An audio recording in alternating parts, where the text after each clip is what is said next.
7 political parties, 7 leading figures who believe they have the answers to the UK's future. Welcome to the BBC election debate.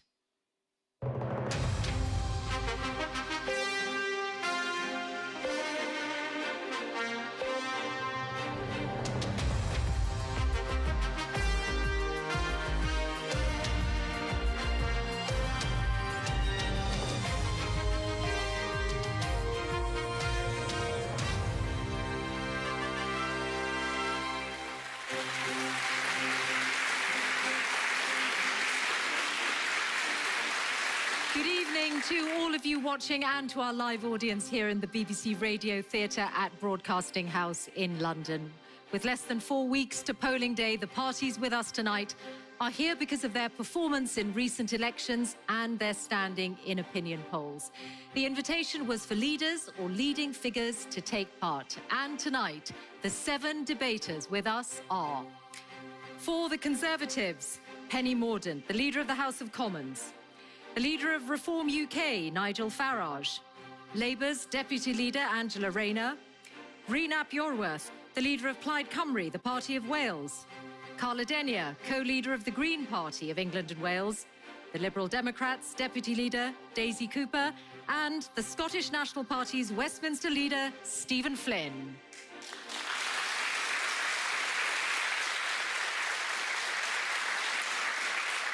Now, the parties drew lots to decide their position on stage, and they stand before an audience who have been chosen by the pollsters Savanta. They come from many different backgrounds, reflecting voters from across Great Britain. They include supporters of the 7 parties represented here, as well as some undecided voters. They may come to this with strong views, or they may find themselves persuaded by something they hear from the stage. And the questions that you will hear in the next 90 minutes will come from the audience. The time will go fast. We need to make sure all 7 get their say, and there will be times that I move them on or call a halt. Meanwhile, journalists and other representatives of the parties are gathered in our spin room, where there will be reaction to the live debate. And so, to the first of tonight's questions, and it comes from Francis Gottesman. As we celebrate D-Day and remember those like my father and so many others who served this country so well, how will the parties ensure our army is ready and our country is safe from another major conflict?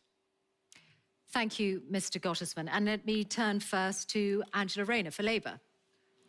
Thank you, Francis, and thank you to all those that have served in our armed forces and continue to do so in what is a very, insecure world at the moment. First of all, Labour's committed to the triple lock on nuclear deterrent, especially in the climate that we're in, which means we will keep our nuclear deterrent, that we will make sure that the 4 submarines are built in Barrow, and that we will continue with the upgrades. We will have a commitment to the 2.5% spending of GDP, which obviously is very important. And I think one of the other things that is a real scandal at the moment is our armed forces and the accommodation that they're given. So we will look at that issue as well. We want to make sure that everyone has secure, decent homes in the UK. Okay. Daisy Cooper for the Liberal Democrats. Well, the Liberal Democrats are the party of Paddy Ashdown, so it won't surprise you to know that we take defence very seriously. So first of all, we would maintain the nuclear deterrent that we have. An absolute priority for us is reversing the cuts to our troops of 10,000, which has happened under the Conservatives. We would increase spending on defence year on year in the next Parliament, with the ambition of reaching 2.5% by the end of the next Parliament. Having decent homes for our veterans and for our armed forces is incredibly important. I'm very proud of the fact that it was a Liberal Democrat amendment that tried to make sure that that every single home met the decent home standard. It was only because this general election was called that particular piece of legislation fell, but it's a priority for us in the next Parliament. Nigel Farage, Reform UK. Well, Francis, you're right to ask the question. We're spending less on defence than we were in the last year of the Labour government. Pro rata, the army has shrunk from 100,000 to 72,000. Recruitment is catastrophic. So rather than having a weird concept of national service where 30,000 youngsters would do a year, we need to recruit 30,000 people into the army full-time. And yes, the veterans' point's been made already. Respect our veterans, including those with the average age of 100 who were deserted by the Prime Minister in Normandy yesterday, which I think was a complete and utter disgrace and shows us we actually have a very unpatriotic Prime Minister. It was dreadful. But Penny Mordaunt, can you respond to that? Rishi Sunak leaving the D-Day commemorations before the end of the day? What happened was completely wrong, and the Prime Minister has rightly apologised for that, apologised to veterans, but also to all of us, because he was representing all of us. I'm from Portsmouth. I've also been Defence Secretary, and my wish at the end of this week is that all of our veterans feel completely treasured.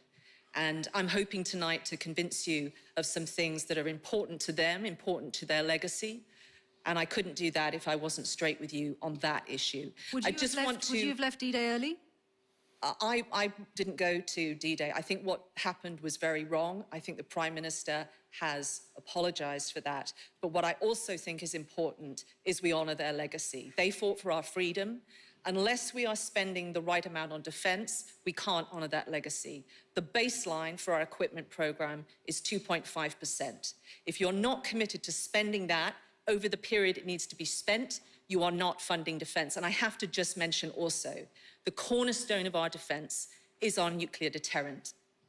And you need more than submarines, sailors and warheads to deliver that. You need credibility. And it's too late for Labour on credibility.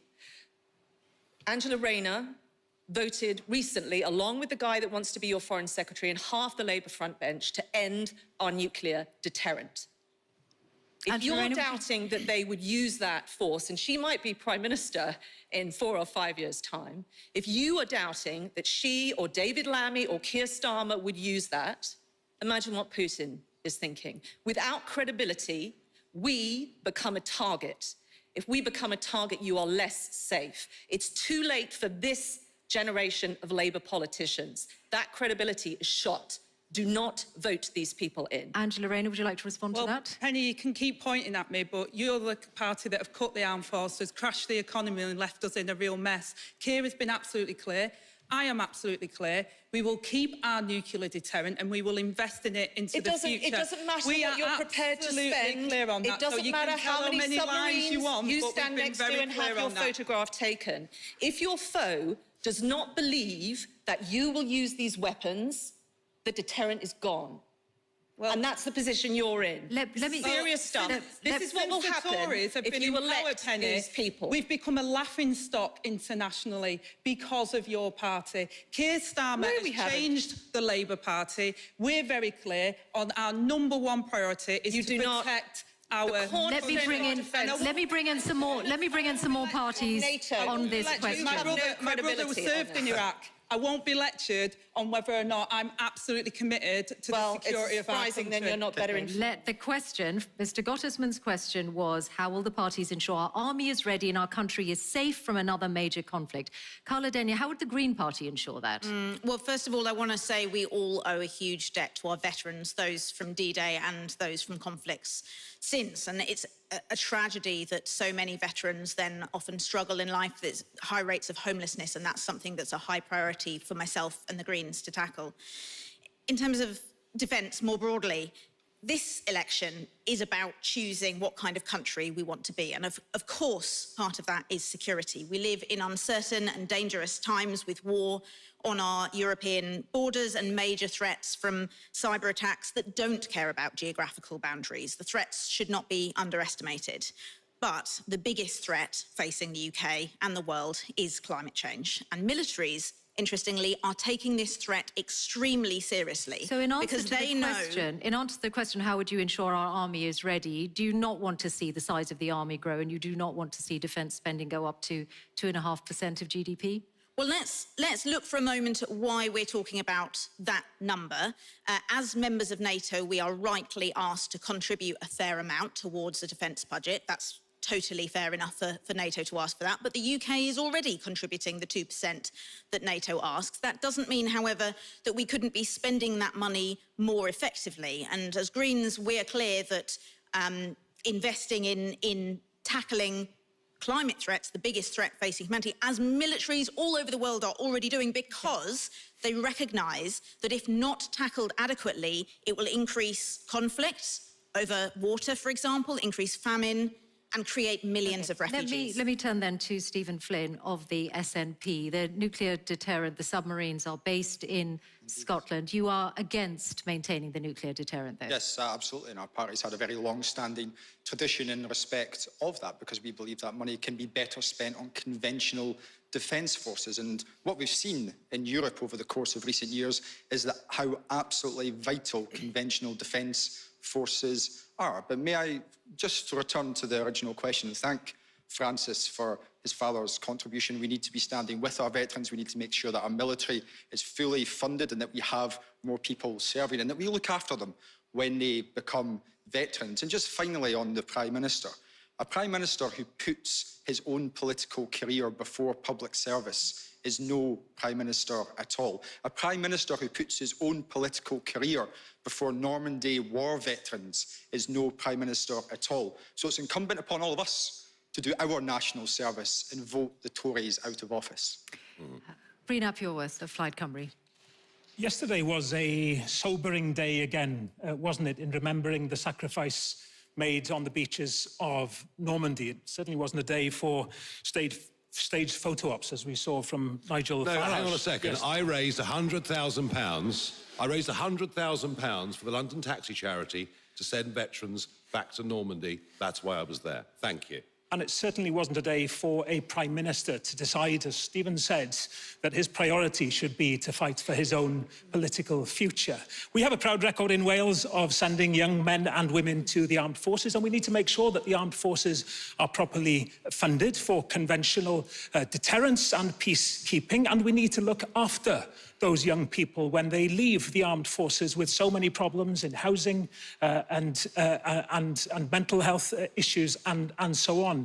But we don't build that resilient conventional force by spending £200 billion on a new nuclear deterrent. Thank you.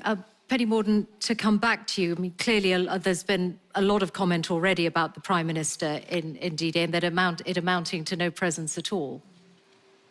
And amounting to? Amounting to no presence at all on D-Day. How did you feel when you realised that he had attended the British event and other parts of the day, but he left before the international event at the end of the day? Look, I think what happened was very wrong, and I'm glad the Prime Minister has said that, and he's apologised. He's apologised to veterans, but I think he also has apologised to everyone, because he was there representing us.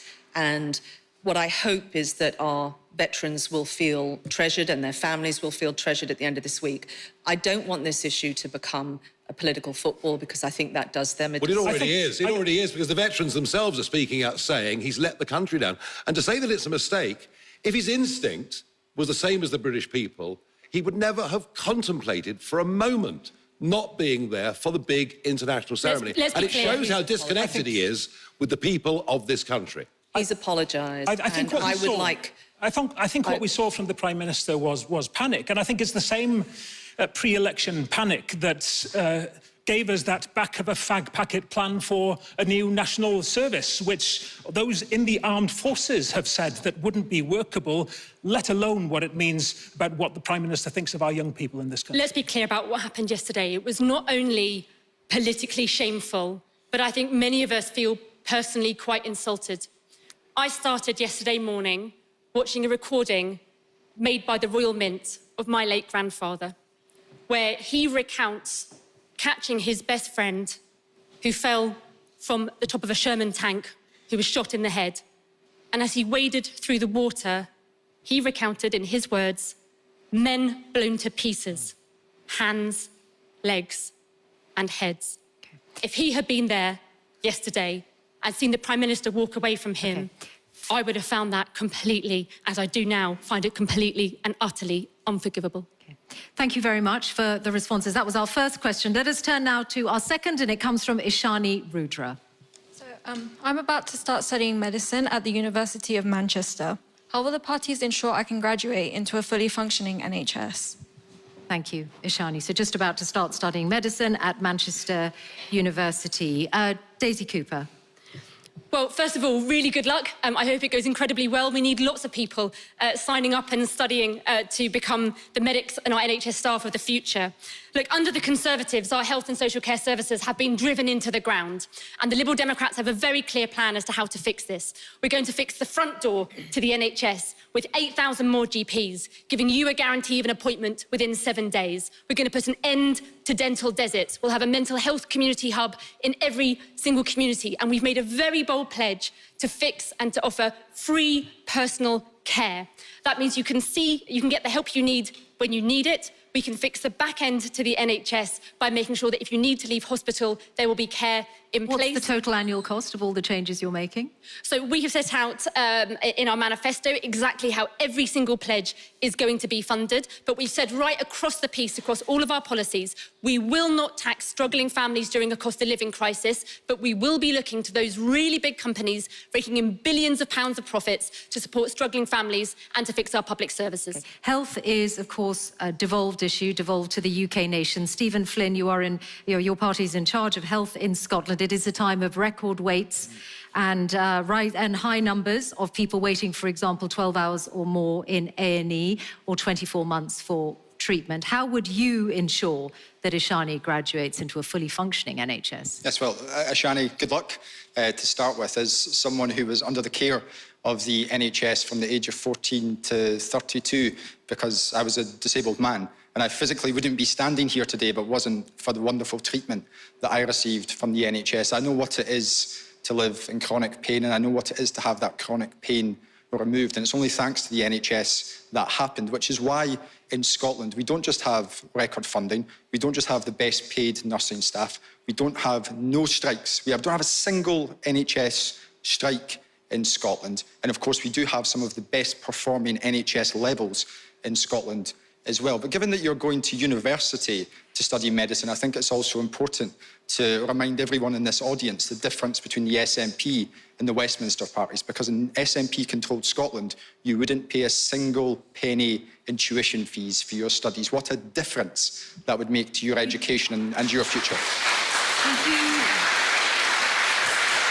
You do accept that you have record waits for treatment at the moment, and that there are very high numbers of people waiting 24 months or waiting sometimes as long as 24 hours in A&E. And indeed, nobody would seek to dismiss the challenges which exist in our NHS right across these aisles, primarily driven through two issues. One, the backlog from COVID, but secondly, the austerity agenda, which is impacting us from Westminster and has done over the course of the last 14 years. And there's £18 billion of cuts coming down the line, agreed to by Angela Rayner and Penny Mordaunt. The Tories and the Labour both know that they're going to cut public sector investment to come, and that's going to have dramatic consequences on the NHS in the devolved nations, because as Wes Streeting himself said, when it comes to NHS waiting times, all roads lead back to Westminster. It's why the cuts that are coming down the line aren't acceptable, and it's why the Labour Party need to change their stance. Angela Rayner, cuts coming down the line? Well, that's not true, because we've said that we'd end the non-dom loophole. Are you disagreeing with the IFS, Angela? We would end the non-dom loophole so that we can bring that money in and have 40,000 new appointments every week. But you're familiar with what Stephen is referring to. The IFS saying that both of your parties are not being honest because of the promises that you've made to bring debt down. We're going to invest more in the NHS. And then, Ishani, thank you for studying in Manchester. I'm biased, but I'd say it's the greatest city. But I do think that there is an issue that since the Tories took power, I was a home care worker and I represented public sector workers across the Northwest and nationally, and the decimation of the social care services and the infrastructure around community services has actually not only left us without that community care, but it costs more in the NHS. Far too many people, especially our older generation, we've just been talking about D-Day and our veterans, they're on trolleys for hours on end not getting the care they need, but it costs more money to do that. So we would put home care services in, it costs less to do that, and we would have 40,000 new appointments every week in the NHS by making sure we close that non-dom tax loophole. The non-dom is not going to close the £18 billion fiscal gap which the Institute for Fiscal Studies says exists. There is a conspiracy of silence between the Labour Party and the Conservative Party in relation to this. You need to explain to the public how you are going to close that gap without making NHS services worse. We have been very clear that we're going to look at efficiencies as well, so we can have technologies. billion we of would have efficiencies, Angela. Come on. technologies that will come in. We all know that that would help. We've said about closing the non-dom tax loophole, which would give us more appointments, whether that's through dentistry, GP, and with hospital appointments. We have the record number of waiting lists in the country now, and all roads lead to the Tories and what they've done to our public services. And how is your fiscal plan different? Let's get Penny Mordaunt to respond to that.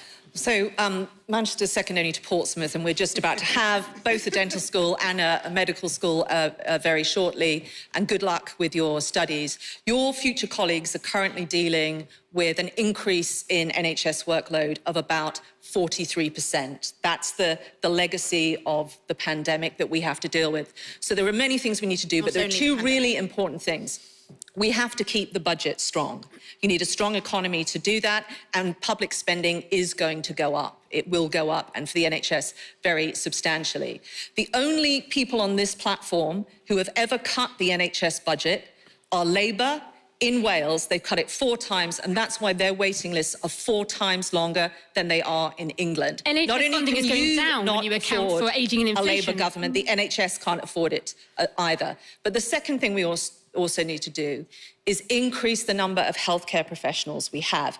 We have been doing that. We have 70,000 more nurses, for example. But we need to retain people in the service. We've got to take the stress off people, but we also have to remove barriers to them continuing You do in service. acknowledge, don't you, that the pandemic is not completely part of waiting lists. They were rising senior before. nurses and doctors is going to get healthcare professionals to leave the service. That is going to lead to more waiting lists. That's rubbish. And you've just said that we need a strong economy. You backed Liz Truss and crashed our economy. You made people like me redundant when we were in the home care service. Even Liz Truss, on her worst day, still recognised that we need a nuclear deterrent in this country, Angela. And so do I. And so do I. Okay. But your sides do not add up. We need to Your hear sums do from not more add up. parties. Penny Mordaunt, I'm going to go to Rena Pureworth next. I'm going to be very nice with Ashani. My life may be in your hands one day, but thank you for studying medicine and do enjoy it. I mean, I have a privilege of speaking for Wales here this evening, but hopefully what I say will have relevance for people wherever they are in the UK. I think one thing you want is an assurance about what kind of NHS we will have in future. And my party is absolutely clear. The NHS should and must remain free at the point of need. Another key principle for me and Plaid Cymru is that no profit should be taken out of the NHS. We will not consider ever privatising the NHS, something that, of course, the Conservatives want to do, but remarkably, Labour are happy to see privatisation within the NHS now too. But, you know, we in Wales have had a double whammy. We've had the impact of the cuts of austerity that absolutely comes down to hitting public services, education and health and everything, plus a very badly managed NHS by Labour in Wales. I do want to point out that you were in a cooperation agreement with Welsh Labour until very recently, until just a few weeks ago, and we have record waiting lists in Wales. And the NHS was in no way a part of that cooperation agreement because we do not agree with Labour's approach on the NHS in Wales. My job as an opposition member is to persuade them to make some bold decisions to take us on the right direction. But you know what? You need more than anything, Ashani, is assurance that sustainability will be built in for the workforce within the NHS. Workforce planning and giving you the support through your pay packet, one, but all those other means that show that you are valued as a health worker. OK, Nigel Farage. Whether it's Labour-run Wales or SNP-run Scotland or Conservative-run England, we all know that whilst you can get great care, the NHS model isn't working. You can't get GP appointments, things that we've all grown up taking for granted. And they can argue about, it's all money. I'm going to spend more money. You're going to spend more money. It doesn't work. Just a few years ago, we were spending 7.5% of the national cake on the NHS. We're now spending over 11% of the national cake on the NHS. So the answer to Ashani's question, how would you ensure she graduates into a fully functioning NHS? Well, I'm going to answer it. Because the more money we spend, the less delivery we get, which means the model is wrong. The model through which we fund health is wrong. So this is Nigel telling us he doesn't believe in the NHS. This is what he's doing. He's telling the public he does not believe in the NHS. No, I'm telling you, want the to funding privatise model, it. That is what you want to do. And you in Scotland, of all places, I mean, look, the NHS is very badly run. Let's change the funding model. We'll not be Would you like more private? You'd like more private health care? No, let's change the model. Now, the NHS, it isn't funded through national insurance. That's a nonsense. It goes into the pot. There are countries right next door to us. There's one country, France, that has a very, very different way of funding the NHS. It's rather like those that can afford, through their taxes, pay into an insurance scheme. Those that can't afford it don't pay in, so it's for the mutual benefit of everybody, and it's managed as if it was a private company, and their returns on stroke, heart and cancer are better than ours for exactly the same sum of money. The King's Foundation. We get a fully functioning NHS. The King's Foundation. If we spend our money which is a properly, respectable... and we're not spending our money properly, and that's the point. Daisy, you'll have to make it very brief because I need to get to Carla The Denny. Hill Foundation and the King's Fund have done an analysis of different funding models. They don't materially make a difference to people's health outcomes. What makes a big difference, most of all, is the amount of money you put into your health service. And the Green Party. And independent experts say. It works. Let's learn from it. I'd like to hear from Carla Denny on this. And the Green Party, the party that's ready to be honest about the need for investment, because Ishani, you're quite right to ask the question, and thank you for stepping into this important vocation. The NHS has been chronically underfunded for decades. It's on its knees. This cannot be allowed to continue. Most of us agree about that.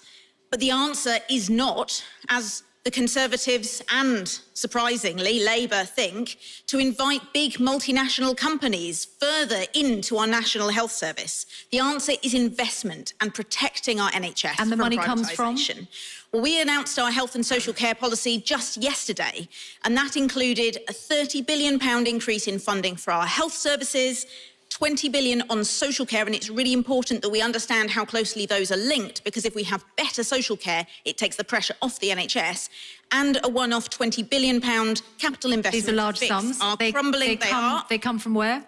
They come from reforming the tax system, because currently the UK tax system is unbelievably unfair. It puts more onus on lower income working people to contribute to the Treasury than it does towards the super rich, the millionaires, the multimillionaires and the billionaires. And so the Greens would make some adjustments to that system so that those with the broadest shoulders who can most easily afford to pay quite a modest amount, and that will provide plenty of funding for decent investment in public services that benefit all of us. Okay. Thank you, Carla Denny, and thank you all. On to our next question, and this one comes from Lorenzo Barba. Where I live in Essex, I'm struggling to find a house. I've noticed the roads are busier, and it's almost impossible to get a doctor's appointment. I think immigration is partly to blame. What are the parties going to do about immigration? Thank you very much, Lorenzo, for that. And I'm going to turn first to Stephen Flynn. So I accept the premise of what you're saying in respect of your area. I'm afraid I don't know it very well, but let me say a few home truths, particularly to some members of this panel. Migration is absolutely essential to our public services, it's absolutely essential to our businesses, and it's absolutely essential to our economic growth. And what we need to do is end the demonisation of migration. In Scotland, we have a declining working age population despite a net number of people moving from the rest of the UK to Scotland. We need migrants. And this race to the bottom on migration, driven by Nigel Farage, followed by the Conservative Party and hotly chased by the Labour Party, does not serve Scotland's interests. And it does not serve your interests either. So rise up against it. Do as Keir Starmer did in 2020 and talk about the benefits of migration, its importance to our fundamental aspects of life. To be clear, any voter in Scotland who wants lower immigration should vote for other parties. I think any voter in Scotland who wants to impact our economy, impact our NHS, should vote for the parties who want to cut migration, which is the Labour Party, the Conservative Party and Nigel Farage. And this is a consequence of us being led down the garden path by the right wing in British politics for far too long. We need to stand against it. We need to promote our economy, promote our public services, and to do so by promoting migration. Okay. Nigel Farage. Well, I'm on a platform tonight with 6 other people whose parties have been wholly unconcerned with the issue of immigration. They think that to even question it somehow makes you a bad person. Let's get back to Lorenzo's question. Let's deal with some logic, shall we? From the end of the 1940s That'll be a novelty for you. until Mr. Blair got to power, listen to the numbers. You probably don't know them. for 50 years, net migration into Britain was 30 to 40,000 a year. Then Tony Blair gets in, decides to open the doors. We get net migration for the period of the Labour government of 2.7 million people come in that period. Then we get the Conservatives, elected in 2010, 2015, 2017, telling us they'll reduce net migration to tens of thousands a year. 4.3 million the Conservatives have led in. Most of those that come in are not directly productive members of the economy. Most of those that come in are actually dependents. And Lorenzo, the truth of it is, this ought to be the immigration election. Because whether we talk about housing, whether we talk about the fact that rents are up between 20 and 30% in most of the country in the last 4 years, whether we talk about the roads, whether we talk about infrastructure, we are living through a population crisis, an increase of 10 million people since Mr. Blair came to power, and frankly, it's making us poorer, it is diminishing our quality of life, and it's nothing to do with race or any of those issues. It's to do with actually putting the interests of our communities first. We need to get net migration, and that means, by the way, people come and people go. We need to get net migration down to an even figure for the next few years, and maybe then we can hope to catch up with housing, with health, and many of those things. Most of those coming to the UK today are on work visas or are international students. About 50% of those that come are dependents. Whether they're coming with work visas, but the rules are changing. Family, the rules are changing. Family reunions. We've even had under the Conservatives students coming and bringing their mum. The whole thing's been unbelievable. So don't buy this. Unbelievable. Stephen Flynn, you've had a say on this. Can I turn to Reenap Euroworth, please? Nigel Farage wants to make this an immigration election for his own self-interest. Let's change the tone. Let's change the tone of the debate on immigration. You know, too much of it is framed around, frankly, the bigotry of people like Nigel Farage. Please. Is that the best you can do? Penny Mordaunt can't stand up to Nigel Farage because she wants her party to be like Nigel Farage. They're the opposite. Angela Rayner can't stand up to Nigel Farage because of the shift in her party to the right. Plaid Cymru will stand up to Nigel Farage. Open doors, everyone come. Of course we need rules. Of course we need Benefits rules. for everybody, lovely. Of course we need rules on borders. Wales controlled its own borders during COVID. That's what countries do. But we need those around your proper processing of asylum applications. We need to stop the vile and expensive Rwanda flights. We need safe passage into this country, and we need to realise that we need immigration for the interests of our health system, our care system, and our economy. Penny Mordaunt, do you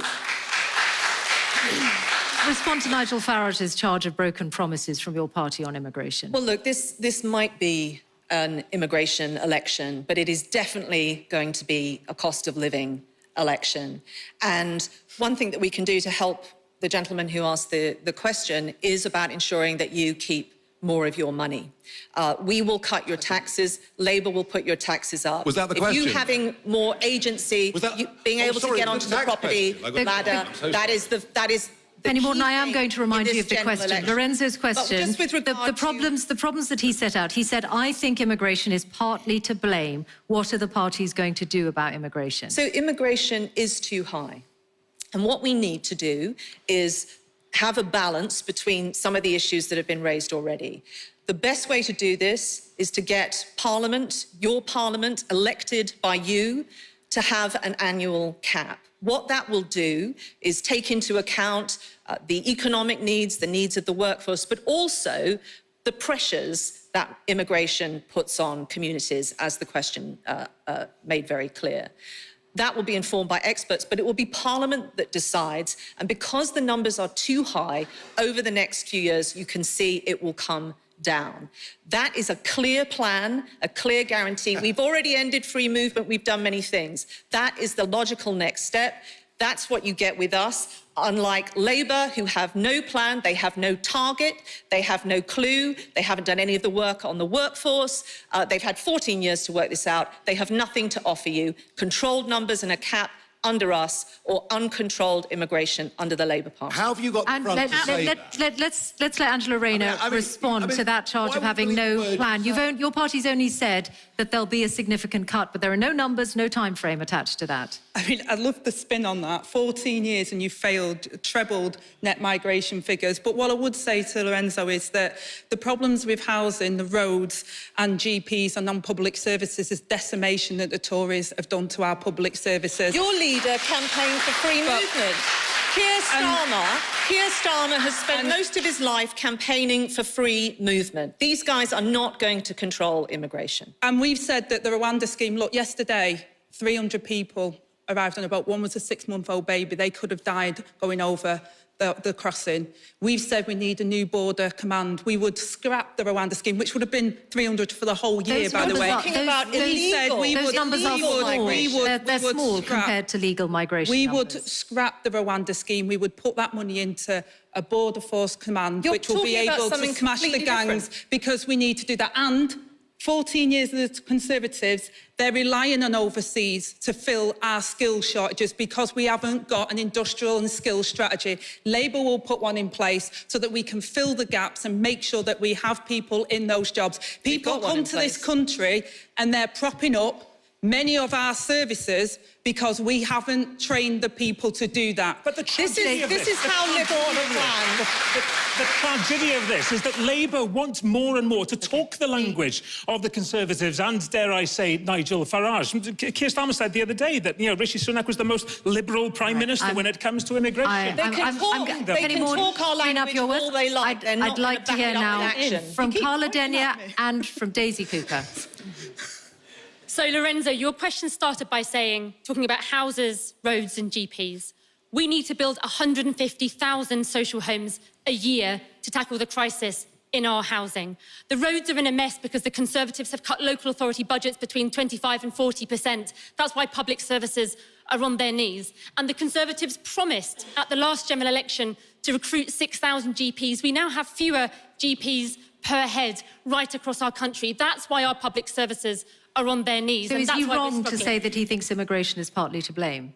Well, I would say that actually it's to do with the Conservative choices, because at the same time as eroding all of that investment, they've made choices to give a tax cut to the big banks. But on the issue of immigration, I would say the Conservatives have made a complete mess, both of migration system, but also of the asylum system. And we have the worst of both worlds. We have people who are desperate, who are fleeing war and persecution, arriving on small boats. And at the same time, we have our NHS, our social care, we have hospitality and engineering. None of them can recruit the staff that they need with the skills to boost our economy. So Liberal Democrats have said on care in particular, we should give care workers a higher minimum wage, £2 higher, invest in our care workers, give them status, give them progression in the workforce. And then when we still have skills gaps, invite people in from other countries and welcome them when they come. Okay. Carla Denyer, what would the Green Party do about immigration?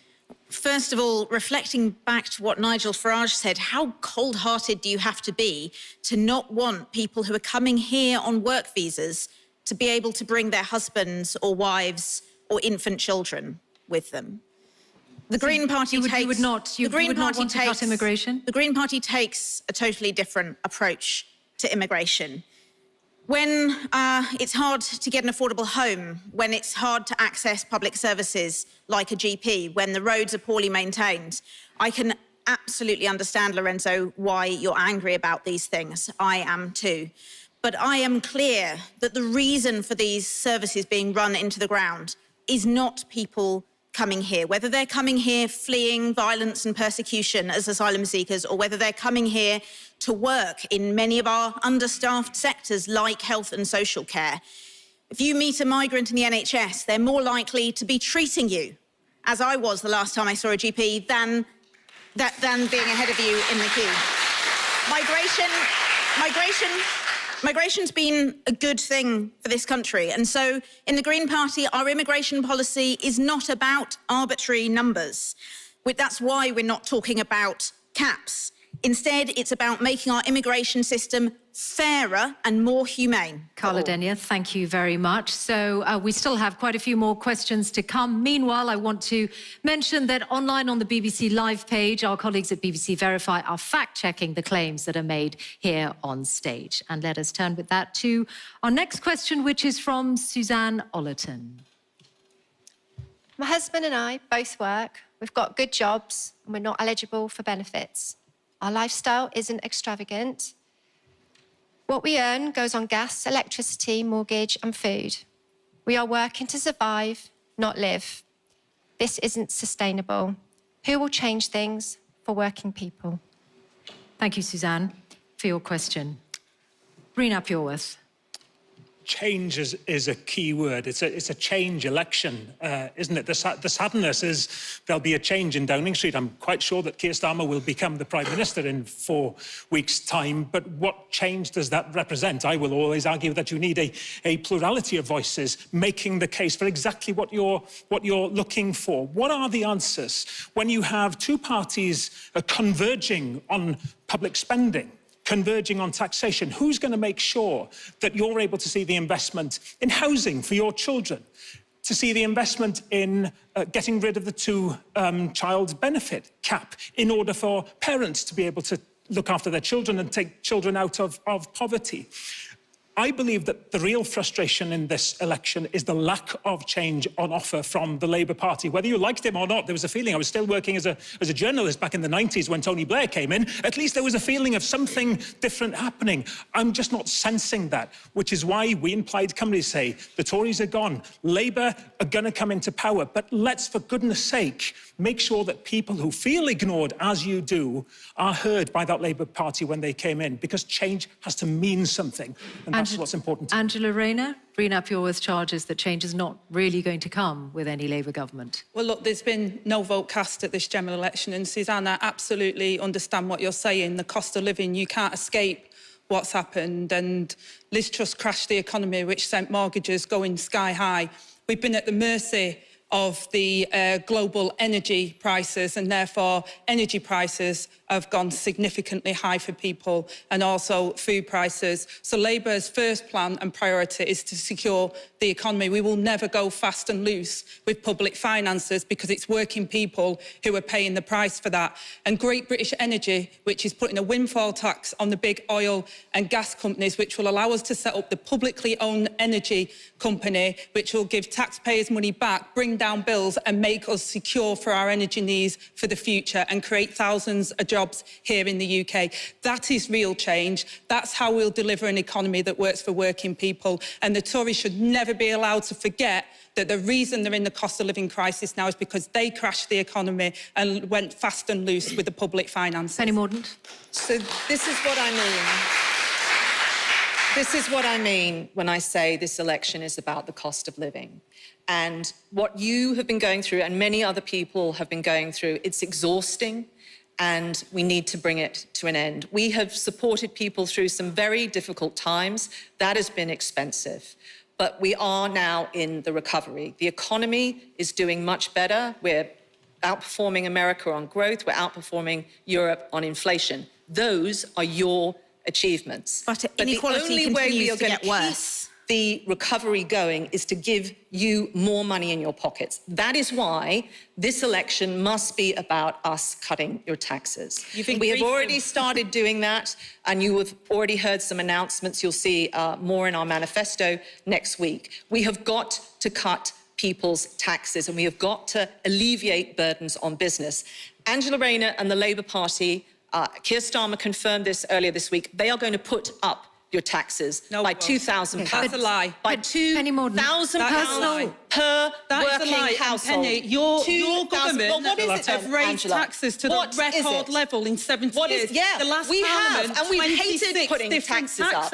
We have now been cutting taxes. We will continue to cut taxes. The country can afford it. You're using £2,000. Penny Mordaunt. Penny Mordaunt, you're using a figure that's been criticised by the UK Statistics Watchdog. Costings and Labour's Why don't you stand by your numbers. record? And you'll see record it. levels of You'll see taxes it. on working people. Well, 26 separate tax hikes in the last Parliament. About 12 new taxes That's that rubbish. Labour are going to bring in. It's Absolute not rubbish. We've What is it then? absolutely guaranteed we will not how are raise you gonna taxes close for that working gap? people in this How country. are you going to close that gap? £2,000 per working household.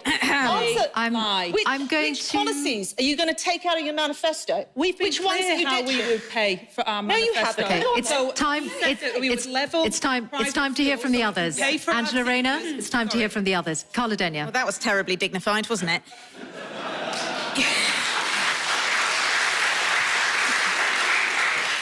Returning to the question, you don't have to be an economist to see that our economy is not working for the majority of people. Penny is talking about a cost of living crisis, and yes, of course, that's what it is, but you might more accurately describe it as an inequality crisis, because actually some people in this country have been doing very, very well. Some people got substantially wealthier during the pandemic while many of the rest of us struggled. It doesn't have to be like this. We could have well-paid jobs, secure jobs, and a welfare system that really acts as the safety net we need to catch people when they fall.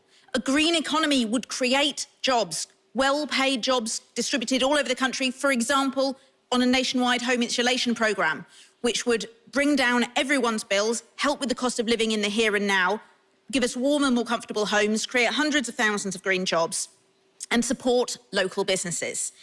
And the Greens would provide a real safety net, starting with a £15 minimum wage for all ages, removing the ageist cap on young working adults, an immediate uplift to universal credit, and my final point, removing the cruel two-child benefit cap that both the Conservatives and Labour's party support, even though it holds 250,000 children down in poverty. Thank you, Carla Denyer. Nigel Farage. I have to say, I think a lot of working people like you feel quite resentful. The harder you work, the more taxes you pay, the less disposable income you have, and yet there are increasingly people opting just not to work, and that number has rocketed over the course of the last few years. So I understand how you feel.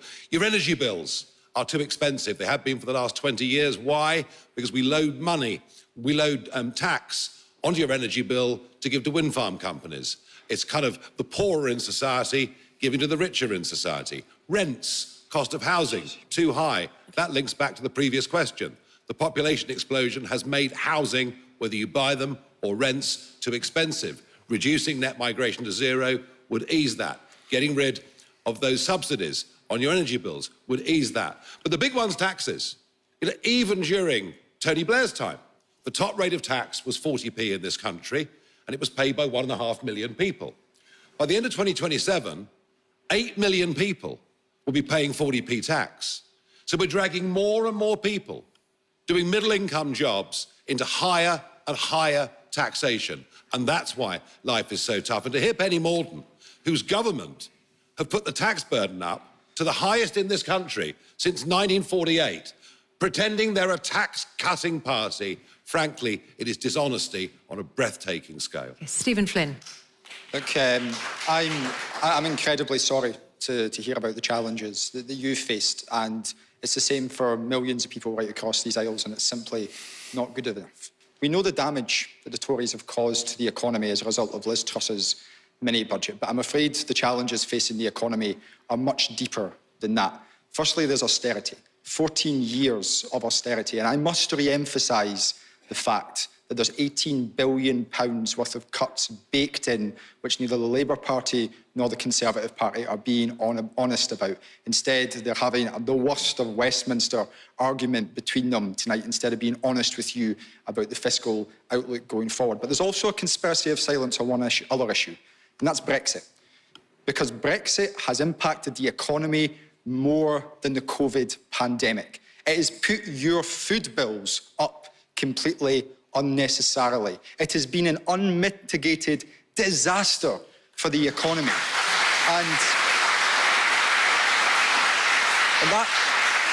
that is why at this election you need to ignore the snake oil salesman who delivered Brexit, and you need to challenge the Labour Party and the Conservative Party about why they aren't seeking to rejoin the single market, why they aren't seeking to double down on making sure that we return to freedom of And movement yet, and why we aren't outperforming investing in the our Eurozone renewables and future. our exports are at a record high. Penny, you know for a fact that Brexit has wiped £40 billion worth of tax receipts out of the UK economy. You did that because you were terrified of Nigel Farage. The worrying thing for me, though, is it's not Nigel. It's the silence of the Labour Party when it comes to the damage of Brexit. Silence on £18 billion of cuts, silence on Brexit. The public deserve better and the SNP will provide it. Daisy Cooper, earlier Stephen Flynn mentioned the austerity years. Your party was alongside the Conservatives in the first part of that. Well, Liberal Democrats fought the Conservatives every single day in coalition, and we just have to look at the damage that the Conservatives have done on their own since 2015. Not only has there been Brexit, but there has been, this awful mini budget. And to go back to Suzanne's question, I speak to hundreds of people in your situation, people who play by the rules, people who work hard, people who pay their taxes, and they've almost got nothing to show for it. And on top of that, when they go to use their public services, everything feels broken. Nothing works. There's a reason why the Liberal Democrats were the first party to call for a windfall tax on the big oil and gas companies, because we saw the raw injustice of these big companies raking in billions of pounds of profits when ordinary folk couldn't afford to pay their energy bills. That is one example of how we will tax fairly in this country. We will need to move on now to our next question. Thank you all for your responses to that one. And our next question comes from Linda Myers. Good evening. Why is it when parties want your vote, they promise things, but when they're elected, nothing gets done?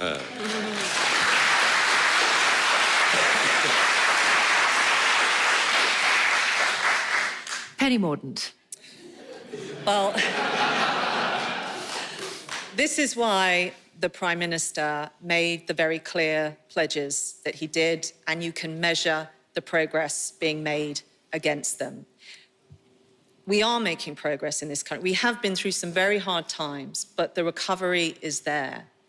What we must ensure is that that is not choked off, and we must ensure that your taxes are being lowered. That is the pledge that we make to you. And that is what we have been doing with national insurance cuts that we have seen this year. That is what you need. It's not just your taxes that I'm worried about. I'm worried about my constituents being able to afford a Labour government. Angela mentioned GB Energy. Do you know what the GB stands for? It stands for giant bills. And more bills are coming with the net zero plans that Labour have. That is the most important thing, because everything depends on you having that disposable income.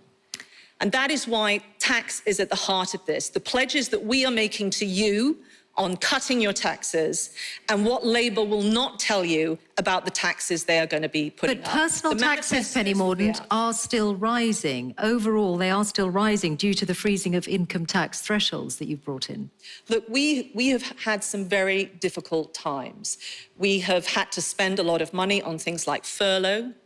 That was the right thing to do, to keep jobs and livelihoods going, not just hand out welfare payments. The pandemic has been expensive, and we've also had terrible global shocks. We've had to step in and pay people's energy bills. But we are coming through that, thanks to your efforts. What you need now is disposable income in your pockets. You need taxes to be cut. We have announced already we're making cuts on your taxes regarding your home, your pension, work. We need to continue to do that. If you get us, we will reduce your taxes. That's in our DNA as Conservatives. That's not what is in Labour's DNA. They always put up taxes. They're going to put yours up by £2,000. They're going to increase your energy bills, and you're going to get a whole lot of costs with their net zero plans. My constituents cannot afford that. Okay. You cannot afford Penny that. Mordaunt, well, I'm going to stop you there, and I'm also going to point out that the top civil servant in the Treasury said that the Conservative document that included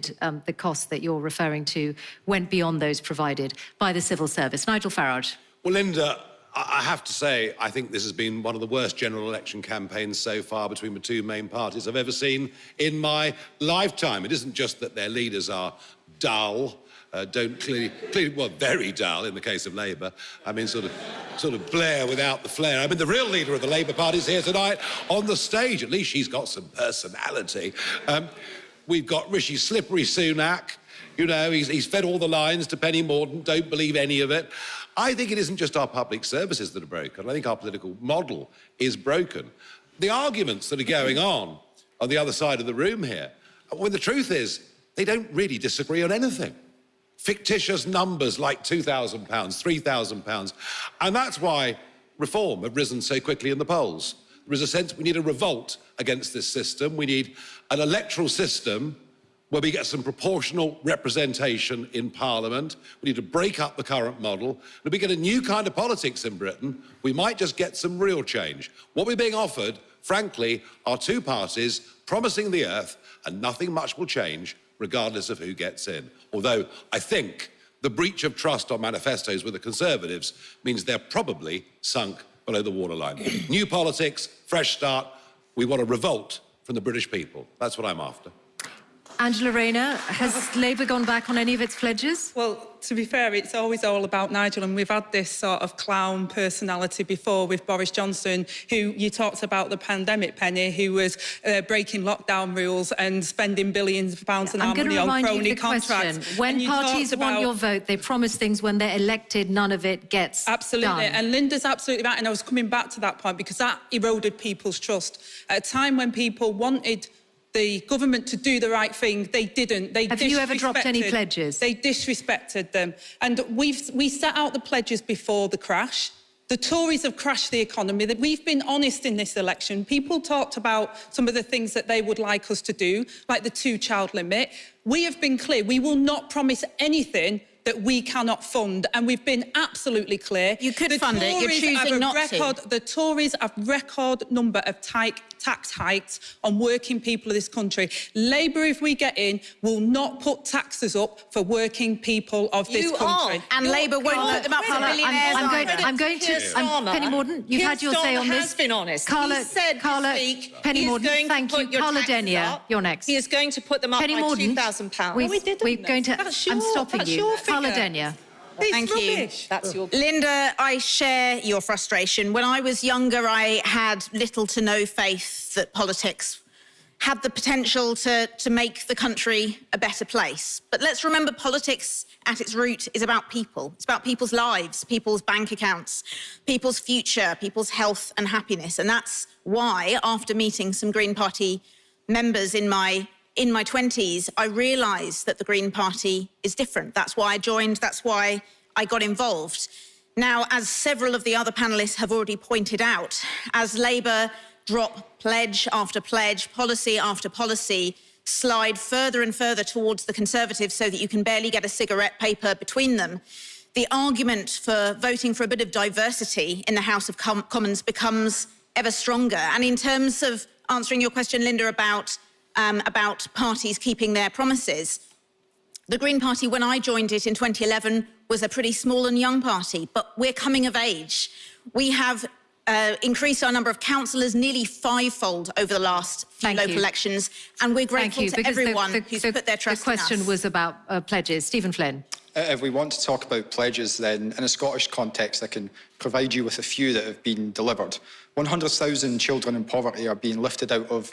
100,000 children in Scotland are being lifted out of poverty thanks to what's called the Scottish Child Payment. It doesn't exist anywhere else on these isles. The SNP has put it into place. Our young people, of course, do not pay a single penny in tuition fees. We've got something which I know the audience in Scotland would love to have, which is a nationalised water company that delivers clean water. Are there any pledges you haven't met in government? The SNP have also delivered nationalised rail, 40% more affordable homes than in England, 70% more than in Wales. And ultimately, it's about keeping our promise to the Scottish people. But I would actually contest, I would say the Labour Party and the Conservative Party are being very honest with you about what the future holds. The problem is, it's £18 billion worth of public sector cuts. Just stop, because the question was on pledges. One of your pledges, wasn't it, that you would close the attainment gap in a decade between pupils from the richest and most deprived areas of Scotland? Today, it remains considerable. And indeed, we're making significant progress in relation to that. But of course, poverty and the attainment gap are interlinked. And the levers of power over poverty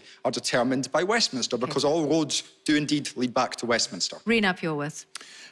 I think Linda's question is largely around integrity and the loss of trust. I've been around politics for around 30 years, 20 of that as a journalist. And as a journalist looking from outside, I could see the apathy and I could see the cynicism. You know, the cynicism driven by Downing Street COVID parties.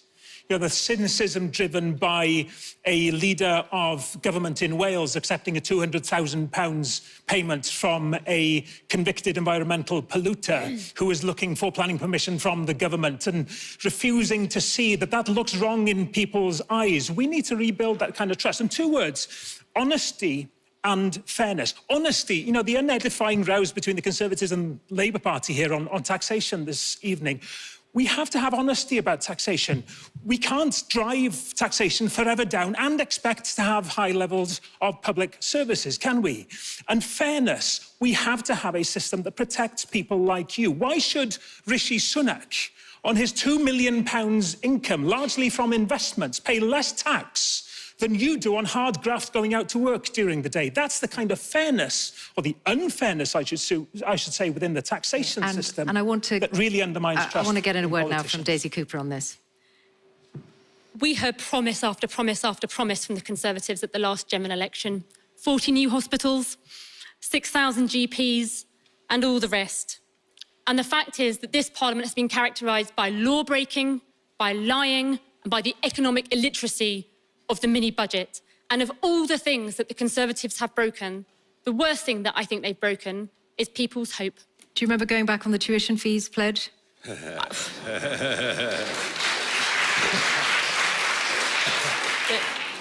That's a sore subject for us, for sure. Like, that was a very difficult decision. But let's remember that it was the Conservatives who, in 2015, withdrew the maintenance grants for young people from the lowest backgrounds, which has now stopped many of them from going to university. Okay. But my point is that this election is about hope, and it is about change. Many of us do come into politics for the right reason. And for any of you who has seen the party political broadcast by Ed Davey talking about his experiences as a carer for his disabled son, you will be in no doubt that he is in politics for the right reason and that we are committed to fixing the NHS. Thank you all. And I'm going to go to our next question, which is from Lucy Hobday. What matters to you more, economic growth or successful climate policy? Thank you very much, Lucy, for that question. Nigel Farage. Well, it depends what those climate policies are. And at the moment, we're pursuing completely unrealistic climate policies. I mean, the Labour pledge to decarbonise the grid by 2030 will not happen, just as the Conservative pledge to decarbonise the grid by 2035 will not happen. Not only is it impossible, it's actually unaffordable. So we have to be grown up and sensible. If we get new technologies that give us cheaper energy or better ways of manufacturing things, that's great. But what we're doing in this country is we're sacrificing economic growth. We've been massacring British manufacturing. And we say to ourselves, isn't it marvellous? We've reduced carbon emissions more than any other Western country, but we haven't. All we've done is to export carbon emissions when our steel works go to India, or our car manufacture moves to China, or to Turkey, or wherever it is. We're living in a complete fool's paradise on all of this. I mentioned earlier to the lady at the back about the cost of living. You know, we've been chucking 20% on people's electricity bills now for 20 years to pay for very inefficient wind energy. So what's really happening with net zero, what's happening with the attempt to deal with climate change, not that we can, because we produce less than 1% of the world's carbon dioxide, and the Chinese are building 80 new coal-fired power stations every year. We should not forget. We're going to need oil and gas for the next 30 years. We will be using oil and gas. Thank you, Nigel Farage. I'm going to turn now to be sensible Carla Denyer about what we do. on Net this zero topic. is a bad policy and it's bad for people. What matters to you more, economic growth or successful climate policy, was the question. Carla Denyer. Well, Nigel's going to keep your fact checkers busy for a little while. Nigel Farage has been misleading you. I'm an engineer. I used to work in the renewable energy sector. I know very well how wind farms work. So much of what he said there is simply untrue. Subsidy. Everyone knows that they can't trust the Conservatives or Reform when it comes to climate, and that's part of the reason why the Conservatives are on their way out at the general election. Hang on, let her answer. But what people have been saying to me on the doorsteps in my home city of Bristol and elsewhere is that they're sorely disappointed in the Labour Party too, who've rolled back on their previously flagship climate investment pledge, one of the few good policies they had left, when it's totally clear that we need to tackle the climate crisis and that doing so brings so many other benefits. Insulating our homes, a nationwide home insulation programme will bring down our bills, give us warmer, more comfortable homes. Let me get Angela Rayner to respond to that. You've dropped that £28 billion a year green investment pledge earlier this year. Well, we said we won't get to that point, but we will invest in our Green Prosperity Plan because, as Lucy's question was put to us, actually, we do need to look at economic growth, and it's not divorced from also looking at climate policies. We can't ignore the fact that we do have to change. And Nigel says we have to use oil and gas, and you're right, and we've recognised that will be part of the future, but it won't be forever. So we do have to have a green transition, and that's what our Green Prosperity Plan is all about creating those jobs, insulating homes and having our self-reliant energy needs for the future through Great British Energy. Stephen Flynn, the SNP. Yeah, I think it's probably worthwhile starting by addressing the question head on. Net zero is economic growth, and it's not GB energy, it's Scotland's energy. It's Scotland's wind, it's Scotland's waves, it's Scotland that's going to provide the carbon capture and storage, and it's Scotland that's going to create the green hydrogen economy of the future. The Americans are investing in it, Europe's investing in it, the Middle East and beyond is investing in it, and the UK needs to invest too. The opportunities are huge, but we have to grasp them. And I'm afraid that what we're seeing at Westminster is a betrayal of the future generations. The Labour Party walking away from £28 billion worth of investment, which would have been transformative. With the SNP, you will get that commitment to a just transition, to reaching net zero, to protect and create new jobs for the future. And what does that mean for oil and gas in the North Sea? And I was actually just going to come to that helpfully enough, because what Angela has said there in relation to oil and gas, so there's three positions at the moment. There's a Conservative Party position that oil and gas is going to exist forever. I'm afraid it's not, and I can say that with some certainty given where, of course, I live. The Labour Party position is to shut down the North Sea oil and gas sector, which would risk 100,000 jobs. Not my numbers, independent experts in what the Unite Union call putting people on the scrap heap. There is a sensible middle ground which allows us to invest in net zero, protect the jobs of tomorrow, and that's what the SNP are focused on. You weren't in agreement. You didn't want to put a levy on the oil and gas companies. That's not true, Angela. We talked about a transition. You're talking about people lying, and that's not true. We recognise that we need a transition from oil and gas, and that's what the Green Prosperity Plan is all about. And that's why that's why we put the levy on oil and gas companies to then have Great British Energy, which will give us the jobs for the future, hundreds of thousands of jobs across the UK, including in Scotland, where Great British Energy's headquarters will be based under a Labour government. I'm going to now turn to Daisy Cooper. If I may address that directly, because it was pointed towards me, that we should not be grateful in Scotland for a headquarters. It is our energy. 100,000 jobs are on the line as a result of your policy. And there will be more jobs. There will be more jobs in Scotland under our plan. There will be more jobs than 100,000 in Scotland under Labour. Can we bring Daisy Cooper in now? Thanks. The Conservatives have moved the goalposts on climate targets. And what's that done is that has brought uncertainty to the heart of business and people who want to invest in our country and our climate transition. We are facing a climate and ecological emergency, but we don't have to make a choice between economic growth and tackling the climate emergency. We can do both, hand in hand. We really can. So take the example of having a home insulating scheme, an emergency home insulating scheme. That would not only reduce our energy usage, which would be good for the climate, it would reduce our energy bills, which would be good for our pocket, but it would also create a huge raft of new jobs as well, people who could actually go around insulating our homes. So we can do both of them hand in hand, and that's precisely what we need to do. OK. Rena Pureworth. Nothing's more important than looking after the environment that you will be living in future. There is not a matter of making a choice. In Wales, as it happens, we can create that economic prosperity that we need to build a brighter future for our country, hand in hand with looking after the environment. it is why Plaid Cymru calls for the devolution of the Crown Estate, as has happened to Scotland, but they won't do it to Wales, so that we can invest in making the most of our natural resources, in extracting power out of the wind and the tide. It's why we need to see Wales being paid the £4 billion that is owed of the investment in HS2 rail in England. Wales is contributing towards that, even though there's not a mile of that railway in Wales. And we need that in order to drive people onto public transport through investing in connectivity in Wales. And you know what? I'm not surprised hearing the Conservatives refusing to make that commitment to Wales, but it's galling when you have a Labour government in Wales that Labour won't either. Penny Mordaunt. Done well, both should help the other. What is critical, though, is if you want to reach net zero by 2050, you have to do it with people. You have to ensure that people can afford to get there. If you don't do that, you will fail to reach your targets. We are going to do this at a pace that people can afford. 2050 sounds a long way off, and in this election, you're looking at the next 5 years. At the end of this parliament, if they get in, you will not be able to buy a petrol car. If your boiler goes, you'll have to spend tens of thousands of pounds on a new heat pump, other things that need to be done to your home to convert it. My constituents cannot afford that. You heard about because of your GB policies. Energy. You heard about GB Energy. This is an energy company that your money is going to be put into that doesn't produce any energy at all. It doesn't produce a jot of energy. Oil and gas. This is the insanity of Labour's policy. They are expecting a load of people to invest in oil and gas at the same time saying they're not going to expand the sector.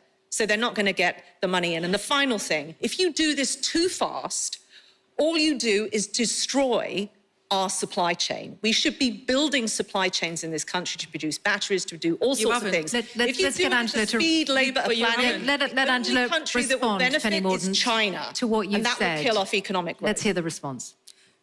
I mean, it's astonishing. How much energy is it going to produce? It's astonishing because the Tories have been in power now 14 years. How much energy is Great British Energy going to produce? And we haven't had an industrial strategy or a manufacturing sector in the UK that is you about just said creating... it's going to produce energy. We're just listening to you, Penny. I think it's pretty important. You're flogging an energy company to these guys. You're expecting them to put their money in. She's mid-response. Let's hear it.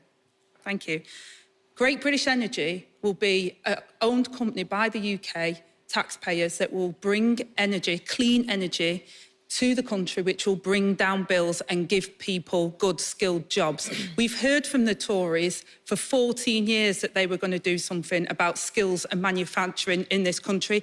I asked the people to look at their record, and they constantly spout these lies that we're going to stop people's cars, that we're going to do this, going to do that, when really the reason they say that is their 14 years abstract failure. And are your green policies going to be You your have manifesto? failed the British people. Are your green policies You have going to be in failed your the British manifesto? people, and people can see that. Because you currently can't afford to pay for them. Our That's where that £2,000 comes from, that you're going to have to pay. And I'm going to turn to... on their green policies, and they're going to hit you on the cost. And I'm going to turn to the next question at this point.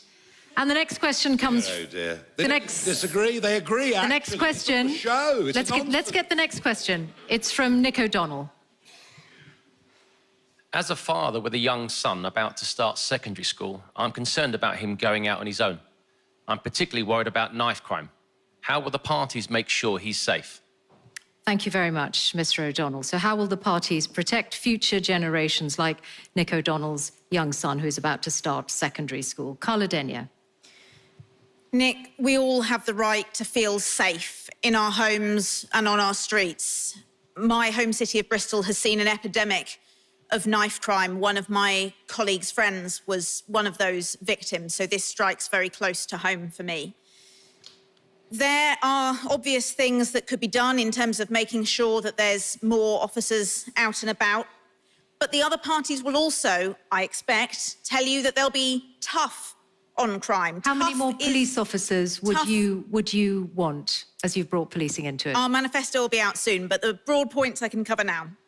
Tough on crime is a rhetoric that we hear a lot from other parties, but the reality is that not all crime can be tackled by being tough. And that's something that the Green councillors in Bristol, the largest council in the country that's Green-led, are prioritising, because the causes of knife crime are complex, but they include the fact that a generation of young people are growing up without access to the services they need. Youth centres are being closed, services that they need to support them. Okay. The question specifically on knife crime, which is up in England and Wales by 8% since 2019. Nigel Farage, how would you protect? Stop and search. We know the areas in which knives are most prevalent. Stop and search.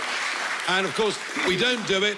Oh gosh, if this area has got a high proportion of people from the black and ethnic minority communities, they might call us racist. We've got to stop doing this.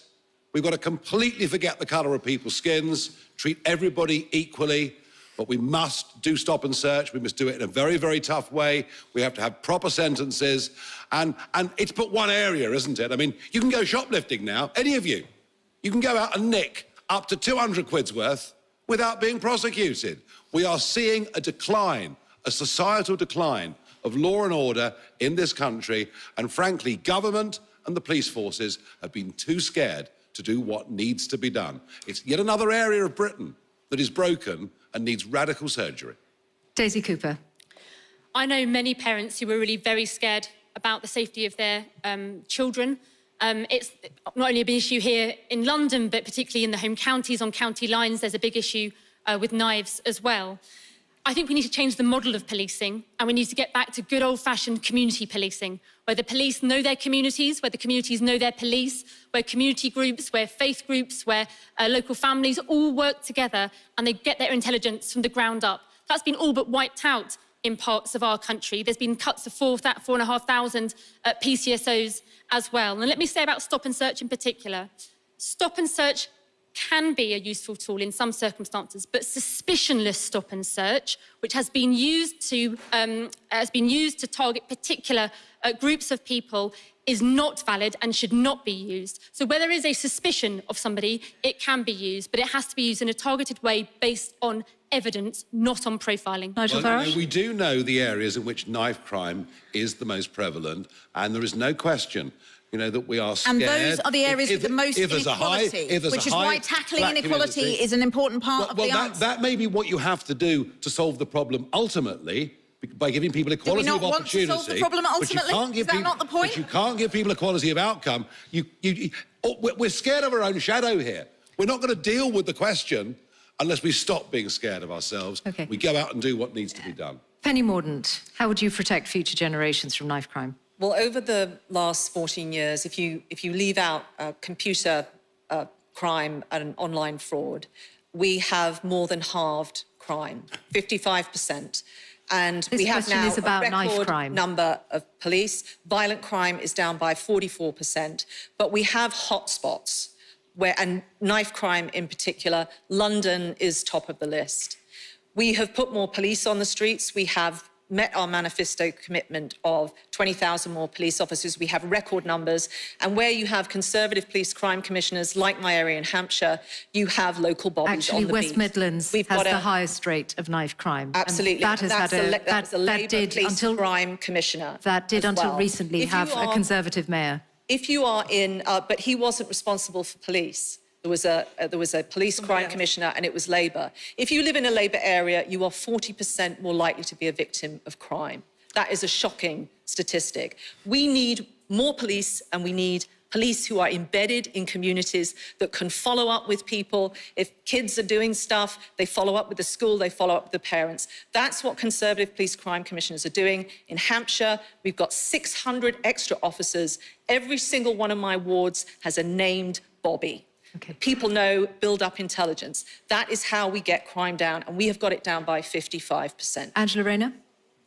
Well, Nick, thanks for the question. And I think our young people don't feel safe either at the moment, never mind us as parents. And I say that I've got a 15 and 16-year-old sons at home. And I think it's really sad when I go around my schools and I talk to young people, they're frightened of what they think is crime on their streets. And young people who are worried about knife crime generally tend to carry a knife to protect themselves, but are more likely to actually be involved in knife crime because of that. We've got to educate our young people, and that means that we've got to have those neighbourhood police. We've had them cut. We said we'd put 13,000 more neighbourhood police on the street. Penny talked about 20,000 police officers.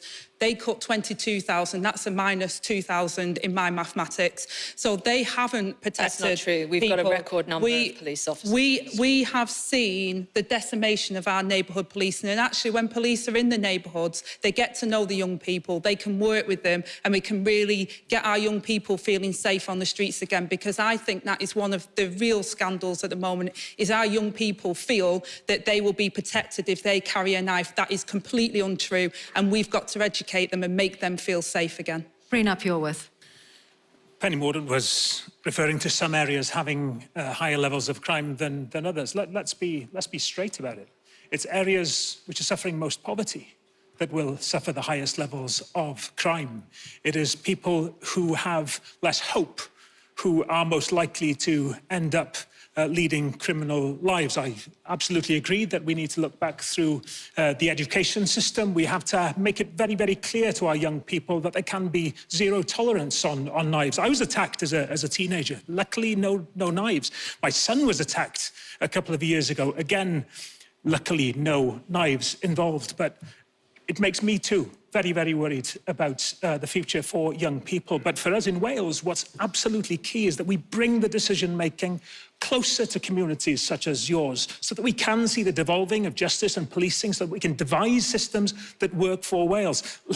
Angela's Labour colleagues in Wales agree with me on that. Again, Labour at a UK level, hoping to become the next government, say no chance. Briefly, Carla, before I turn to Stephen Flynn. I've signed the Citizens UK pledge for a counsellor in every school to help with young people's mental health and with youth violence. Will the others on the panel today join me? Well, we already committed that we'd have mental health services in schools. That's one of our commitments.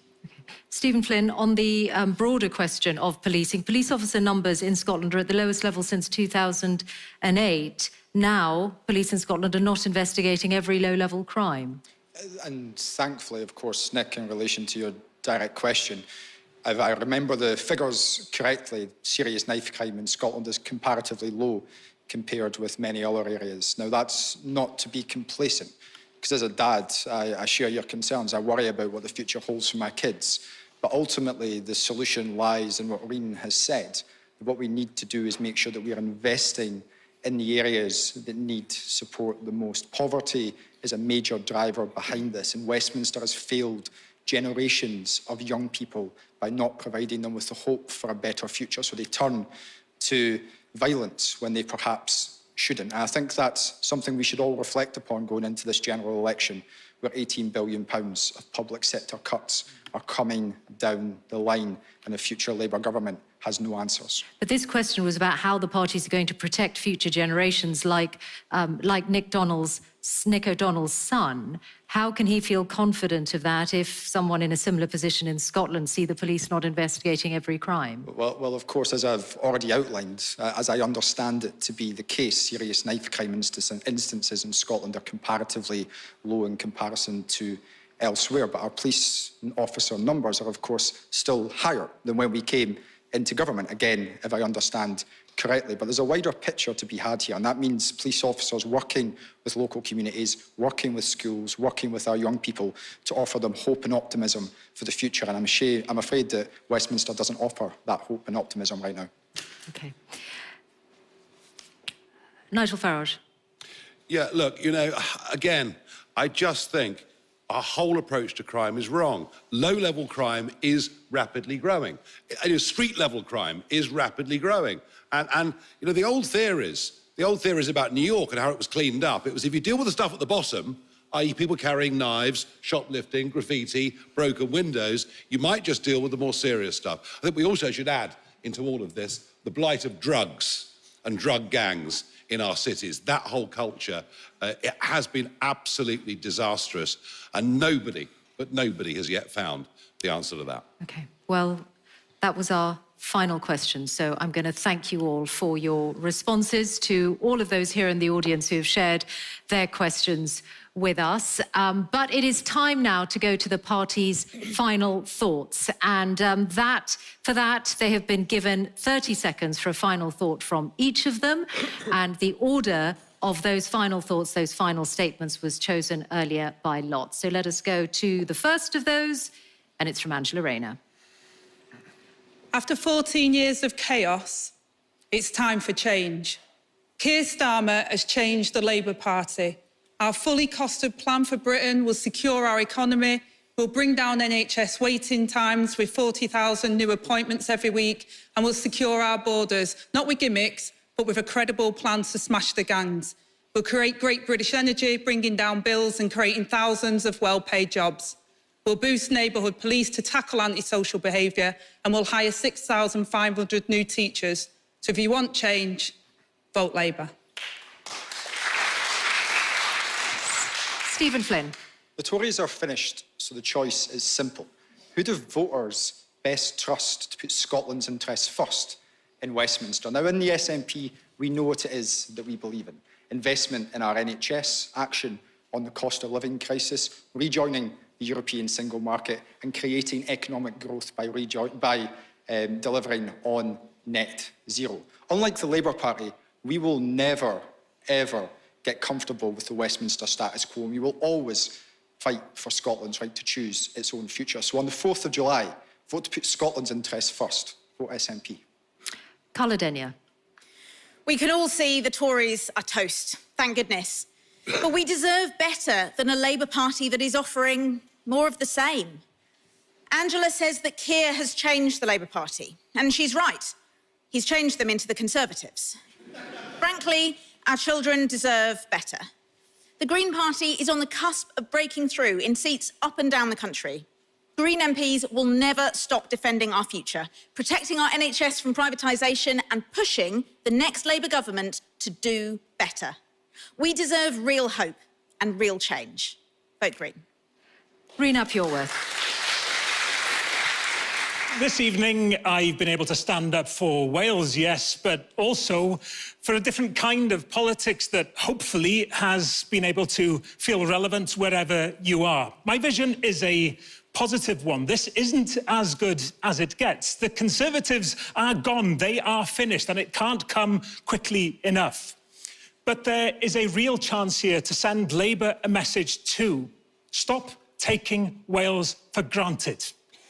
It is true that communities throughout the UK feel as if they are being ignored. Well, I won't let Wales be. So vote Plaid Cymru on the 4th of July. Penny Mordaunt. We've come through tough times, and now there is a choice to be made. You can choose Angela Rayner and Keir Starmer and get higher taxes, higher bills, and have your pension raided. Or you can stick with us and the plan that is working. We will cut your taxes, we will protect your pension, and we will defend this nation. For a more secure future, vote Conservative. Daisy Cooper. Our country is crying out for change, and it's not hard to see why. Under this Conservative government, everything feels broken. Nothing works. Under Ed Davey's leadership, the Liberal Democrats will fix our NHS and social care, tackle the cost of living crisis, and put an end to the scandal of filthy raw sewage being dumped in our rivers and streams. Every vote for the Liberal Democrats is a vote for a fair deal and a vote to help deliver the change that we all so desperately want and need. Nigel Farage. Unlike the other six, I don't need an altar queue. I'm here because I believe in what I believe in. Our politics isn't working. You've heard these pathetic arguments tonight between the two big parties. Really, there isn't much difference. But electorally, Labour are going to win.